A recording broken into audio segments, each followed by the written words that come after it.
This is the briefing for the Game Master. As we said in the introduction, the primary objective of the Radical Forgiveness game, like all games, is to have fun and to enjoy good fellowship with friends. When you play it, I think you will find that it does indeed provide that kind of opportunity. It can also provide a safe way for people to share parts of themselves that they might not ordinarily reveal in normal social conversation. But only if they want to, of course. The game does not promote confrontation or cajole people into revealing anything that they would rather keep to themselves. In fact, one of the responsibilities of the Game Master is to make sure that no one is pressured or confronted, and that the players do not give advice to anyone unless it is specifically asked for. On the other hand, it is okay to ask the person if they want feedback. It still shouldn't be given as advice, but sometimes people who know us really well might be able to see connections that we cannot see for ourselves, so it might be offered as an insight in that way. Nevertheless, we should still be very sensitive, and if in any doubt, say nothing.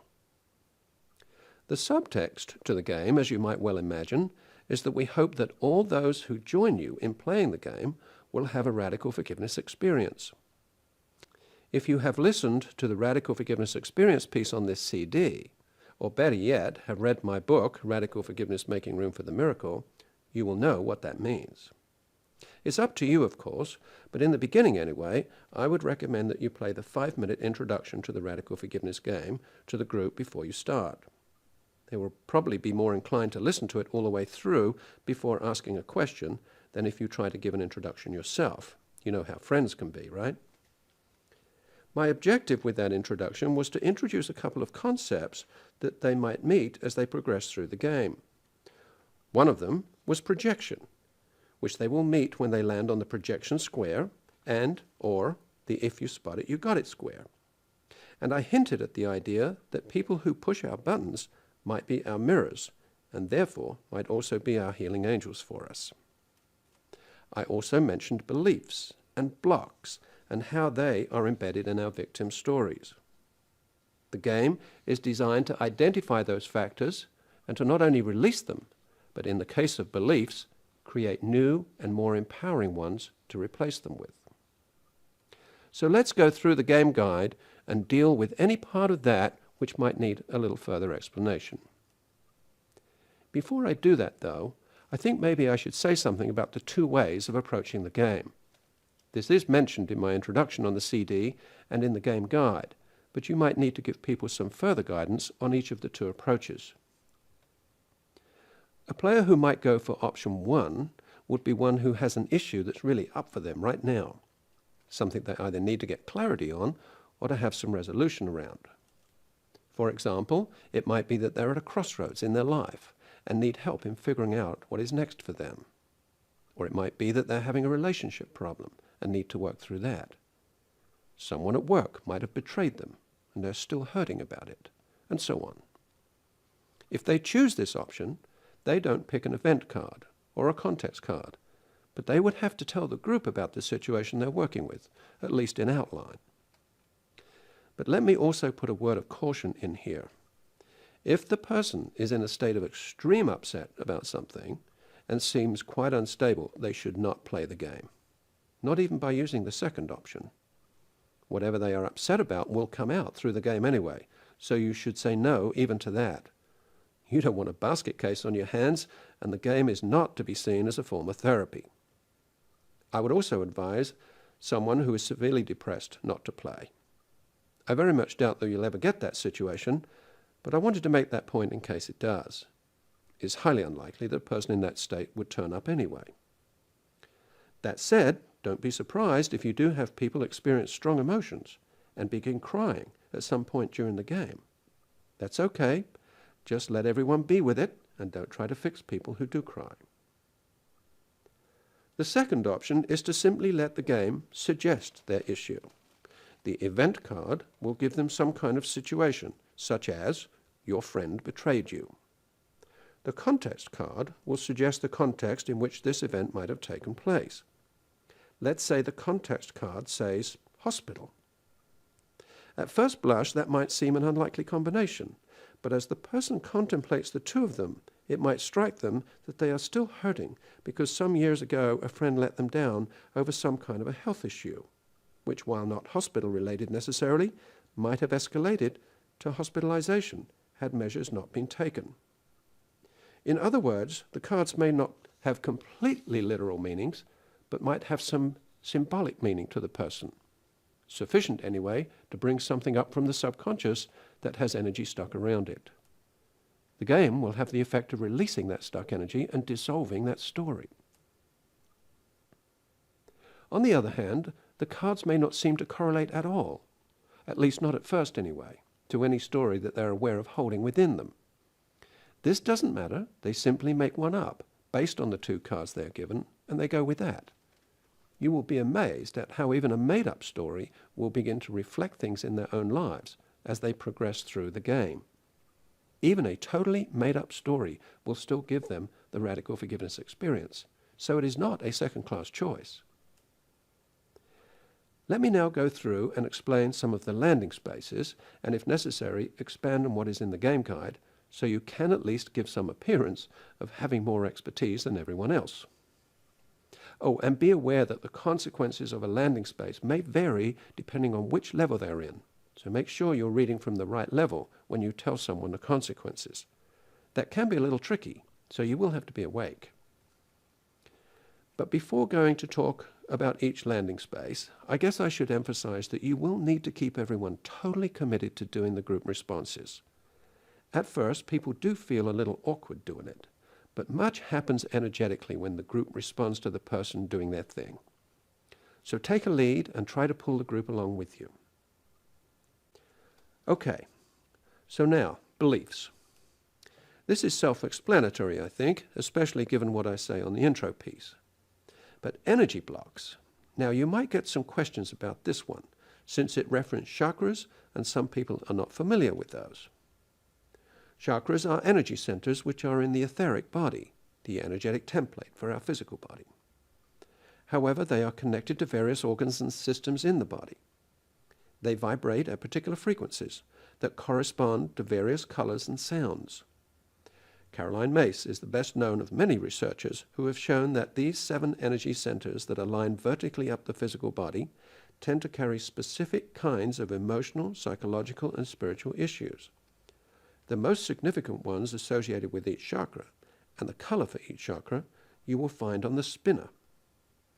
You will also see that there are 7 cards that have these issues printed on them. These are the blocks cards. In our workshops, we find that the best way to release blocks is to direct breath into the affected chakra for a period of time. So that's why we suggest in the game the use of the releasing breath to release a block. None of this is random. There are sound reasons why each response is what it is. Anyway, if you want more information about the chakras, you can refer to chapter 16 in my Radical Forgiveness book, or if you need even more than that, refer to The Anatomy of the Spirit by Caroline Myss. Let's go now to projection. I have explained projection in the intro, but what needs to be explained here is that projection is always unconscious and arises out of our rejection of a part of ourselves which we have judged, denied, repressed, and projected onto someone else. A repression is also always an energy block, and a very costly one at that. In doing the releasing breath, we are in effect energetically releasing that energy block and at the same time healing the part of ourselves we have rejected. What I mean by that is that we bring love and acceptance to that part of ourselves that has been crying out for our love and acceptance. But let's be clear here, none of this needs to be explained or made conscious for the purpose of the game. It'll happen anyway, just in doing that one releasing breath. I'm only telling you in case others should need further clarification. In the blame game, encourage the person to vent their feelings and to really be the victim. This might be a little difficult for some people who are not accustomed to expressing their upset directly to the person they're angry with. If they say they don't feel angry, just tell them to fake it till they make it. Karma is another one of those concepts not always understood in the West. It tends to be associated with Eastern philosophies and the idea of reincarnation, and for that reason may spook a Christian. However, it can be taken out of the religious context by referring to the law of cause and effect. If we set up a cause, we might reasonably expect an effect to occur. Another way it is expressed colloquially is, what goes around comes around. A karma card means then that you might have set up a cause in your life that seems to be showing up in your life as an energy that needs balancing. You might even have come in to this lifetime with that energy to balance. The guess what landing space is pretty obvious. Just like ordinary life, something unexpected crops up all of a sudden. Good or bad, it's whatever it is, and we have to deal with it. If we can stay out of judgment about it, so much the better. Now go to level 2, the awareness level. There's a few here that need some further explanation. Let's look at willingness. It is one of the main tenets of radical forgiveness that for the miracles to occur, it requires only a tiny amount of willingness, a willingness to be willing even, to just entertain the possibility that what has happened was meant to happen, and that my divine self co-created it for my highest good. No matter what form the radical forgiveness technology that I use to express that tiny bit of willingness, whether it's the worksheet in the book, the 13 steps on the CD, the radical forgiveness ceremony, or this game, it will still work. That's why this step is important and why the response needs to be really good. That willingness needs to be honored. Releasing breath, I've already dealt with, so let's skip to let it go. That's pretty obvious too, but I would wish to stress how important it is to use the body in the affirmation.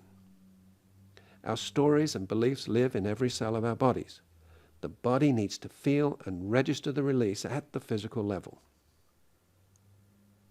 Spiritual bypass. Now this is a juicy one. A spiritual bypass occurs when a person skips the feeling stage and goes straight to the spiritual explanation of why something happened. To fully transmute or transform a story, we must first of all tell it to someone, to have it witnessed and validated.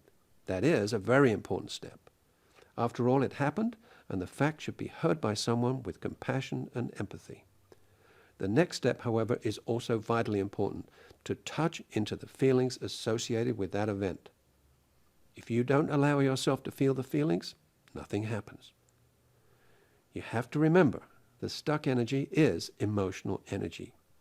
If you don't at least start it moving, nothing can happen. Spiritual people have a tendency to skip this part altogether and go straight to meditation or go out of body, but they miss the essential element. The power to heal is in the feelings.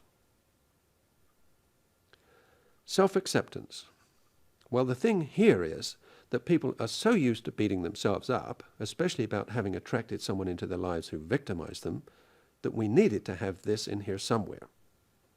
People also give themselves a hard time over having so-called negative feelings. Well, in my book, there is no such thing as a negative feeling. The only negative feeling is one that is repressed. Then it becomes highly toxic. So long as we express our feelings, they are all okay, and we need to stop judging ourselves for having them. They are God-given. If you spot it, you got it. This is the recognition that what you are seeing out there in other people, that you judge and criticize heavily and get all self-righteous about, is the part of yourself that you have rejected and projected onto them. By looking around the table to see which belief or block you resonate most with symbolically represents the taking back of the projection. You are owning it and then accepting it unconditionally as your own. If there isn't one out there to pick up, then just pick up a belief card from the pack. Go now to level 3, shift happens, and healing angel. I alluded to that in the introduction, but basically this is recognizing that through the law of attraction, we bring people into our lives to act out our issues for us, or to mirror our self-hatred, so that we can heal. The people who therefore appear to be the most trouble to us are offering us an opportunity to heal, which means that they are, in fact, our healing angels. What they appear to be doing to us, they are doing for us. And we are doing the same for them in return. Now go to level 4, surrender. The radical forgiveness one is, of course, the big one. It is, in essence, the reframe. Nothing wrong ever happened, so there's nothing to forgive. Everything is in divine order. This and the surrender one really takes us to what I call the full Satori. The word Satori is a Japanese word, which means spiritual awakening or great insight. When we have the insight that everything is in divine order, we come to an extraordinary place of peace within. Our human journey is to experience ourselves first as separate, alone, vulnerable and afraid. And then, as we journey forward through life and gain spiritual wisdom, we begin to see God in everything, come to see a greater purpose in life, and then finally experience ourselves in a state of oneness and love. That's the full Satori. As each player gets to the Satori, they wait for everyone else to get there. It usually does not take long once the first has arrived for the others to catch up. This, then, is the grand finale. Each person, beginning with the one who got there first, suggests a possible reframe for the situation they started with, and creates a new reality out of the new beliefs and the new story cards they have accumulated on the new story side of their game card. Then they each read one of the 2 affirmations. Then, as a group, they circle up and together read the radical forgiveness invocation. The game usually takes between 1 and 2 hours. It shouldn't take more than that. If it does, it might mean that someone did a whole lot more talking than was necessary. If you have someone like that, you may have to make a suggestion about keeping contributions short and to the point, otherwise the game will go on too long. If you can, discourage a lot of side issue stories and anecdotes for this very reason. Good. Now let's deal with the after effects of the game, and then that'll be it. There is no doubt about it that this game will stir up stuff in people. Be really sure to have everyone read the paragraph on the back of the guide and be cognizant of what is written there. If people call you and they're having trouble, make sure you have someone you can refer them to if it's outside of your expertise. One thing that you can suggest to them is to go to my website and do the online worksheet on the same issue that they worked on during the game, or whatever else may have come up. They will need the ISBN number from my Radical Forgiveness book. If they don't have a copy of the book and you do, I hereby give you permission under these special conditions to give them the ISBN number. Well, good luck. I appreciate your willingness to play the role of Game Master and trust that you enjoy it. But don't feel that you always have to do it. You might want to let someone else try it occasionally. If playing this game inspires you to do more with Radical Forgiveness, you might also give consideration, if you're not already a graduate of the Institute for Radical Forgiveness, to becoming trained as a Radical Forgiveness coach and ceremony facilitator. It requires no previous training and gives you an opportunity to learn how to coach people in how to use the Radical Forgiveness technology to transform their lives. For details of this, come visit with us at www.radicalforgiveness.com. Blessings and namaste.